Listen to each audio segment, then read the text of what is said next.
describe the musical style of Maurice Ravel is kind of like describing a quilt that's meticulously sewn together and made up of a mixture of colors and fabrics from all around the world, and from different time periods. Ravel was a French composer who was born in 1875 to a Swiss father and a Basque mother, and lived until 1937. He's widely recognized as one of the greatest composers of classical music, and is often associated with the Impressionistic period. Similar to Impressionism in the visual arts at the time, the music from this movement focused on conveying an atmosphere and subtle imprints of emotions rather than carrying excessive or exaggerated expression, something that you'd find more so in Romantic music. Although this description helps organize music history for us, it only goes so far. In Ravel's case, so much of his music actually sits very far from the commonly accepted descriptions of Impressionistic music. In other words, Ravel's music is very French and impressionistic, but it's not exactly all watery and blurry. Not that that's what Impressionism is about, but to speak of it generally.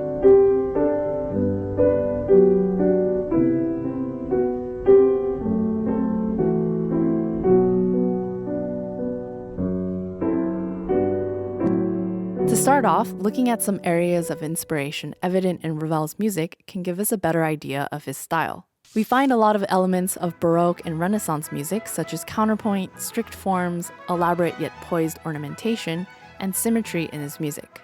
In other words, Ravel borrows a lot of things from composers that came many years and centuries before him. This makes his music sound more organized and reserved in many ways.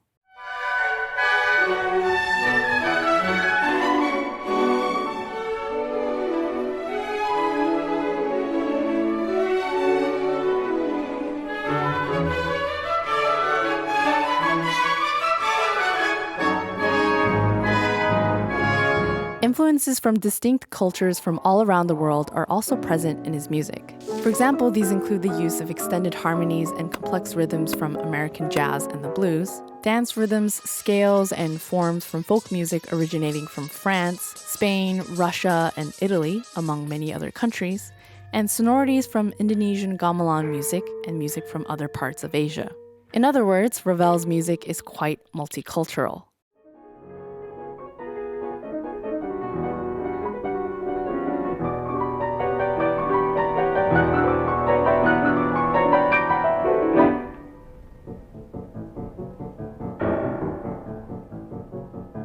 Emerging from this mixture of qualities are also key elements of Ravel's personal voice, which is like a combination of childlike simplicity, flamboyant virtuosity, innovative movement of harmony, strict forms and symmetrical proportions, mechanical precision of rhythmic and melodic ideas, and an imaginative palette of musical textures. In other words, Ravel's music makes me imagine a children's story, perhaps about a group of friends, maybe a nostalgic French person, a shy jazz musician, and a Spanish dancer, all traveling on an Asian wooden boat to cross a river, to enter a medieval castle where they come across a carnival, and all get lost but then find a village of people huddled around a campfire that serve them warm soup.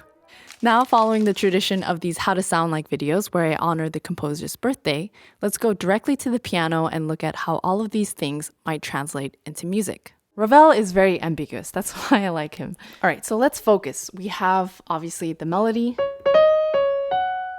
Happy birthday. I want to fragment the melody so that the beginning just really focuses on these two pairs. I think there needs to be a little more structure and a little more momentum. Also, I'm choosing a closer voicing, so all of these notes are pretty close together versus wider.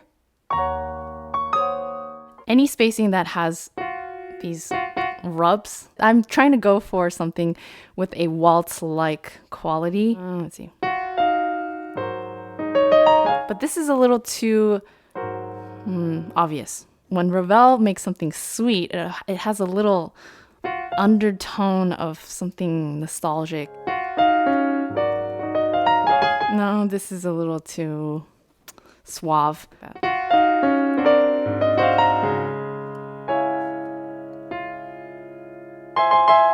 No.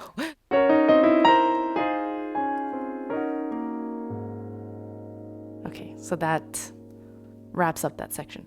Moving on,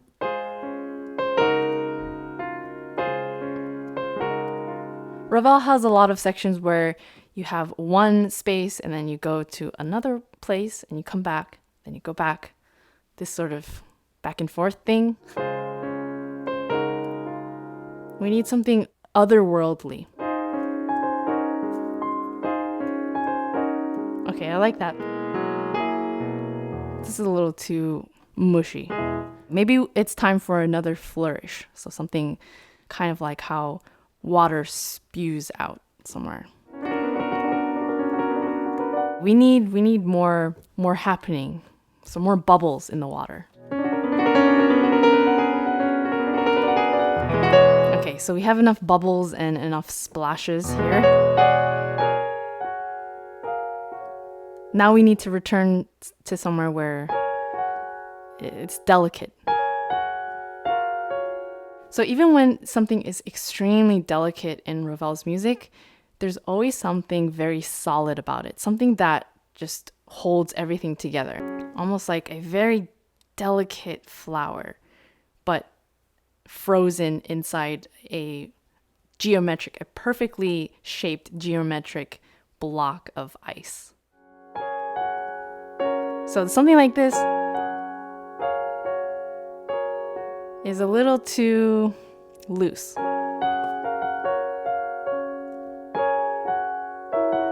Okay. We're gonna switch that note around. A lot of times you find chords that need to resolve, like a dominant seventh chord, but instead of actually resolving, maybe he'll string several together and just keep going.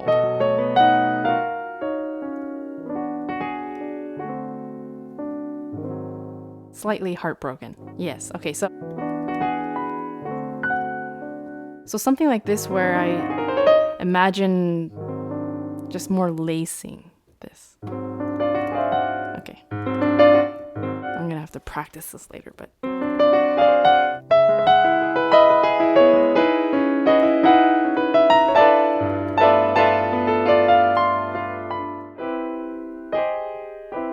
it's almost like seeing something lit in a way where you're not quite sure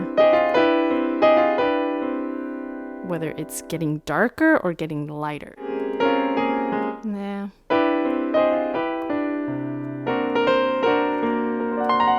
Okay, this is a little Debussy. Where were we? Nah. Maybe just simple.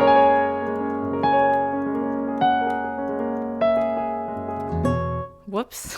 Wait. Okay, I'm going to borrow from some things that I learned from doing that list video, where we're gonna have to use both right and left hand for the melody here.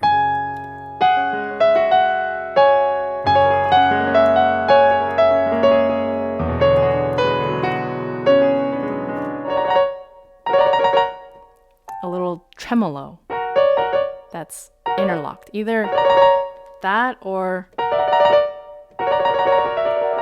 maybe both.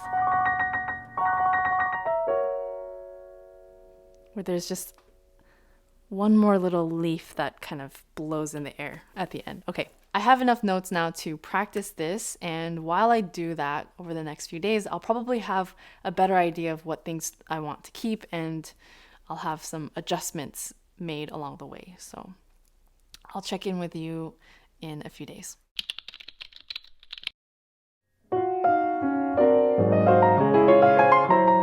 Okay, so on second thought right there, I feel like it's a little too Christmassy. A little Christmassy. So I'm going to change that a little bit if I can. Maybe it's too late. Maybe I'll just thin it out a little bit and play it in a matter-of-fact way. So not give it too much attention or too much sweetness yet. Now that we've worked out the arrangement, we must talk about how it's going to be played, because that is a huge part of it. For example, just the opening. If I played this with a different type of articulation, or that would be a little more his Spanish voice. So less pedal doesn't really work as well. So just having enough pedal and a certain kind of uniformity to the sound, but also with a little bit of focus on the tops. Maybe part like this, outlining the top and the octave so that the sound has a little bit of focus. In a place like this, it helps to keep your fingers pretty limp so that they're really relaxed, and it's almost as if they're hanging from your wrists. But I mean, obviously I'm exaggerating here, but just keeping it loose allows you to play with a little more delicate touch.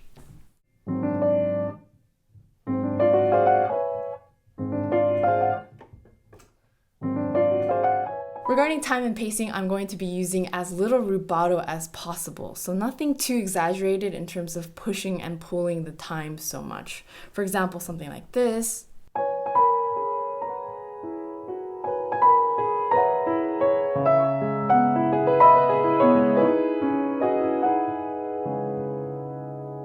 Is with a lot of rubato. So instead, I'm going to keep it much more regular and conservative in terms of taking too much time in places.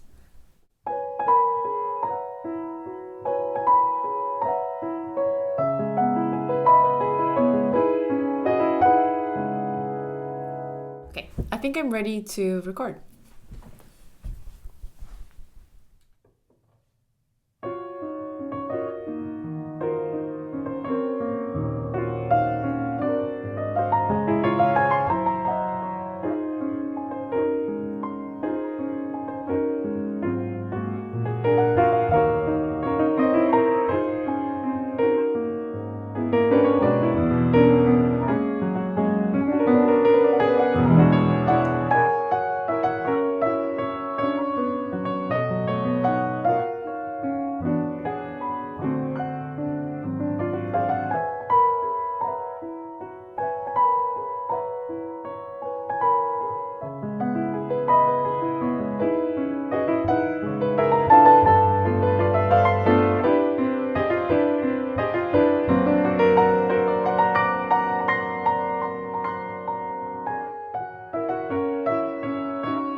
That is all for now. Thank you so much for watching, and a special thank you to my patrons on Patreon.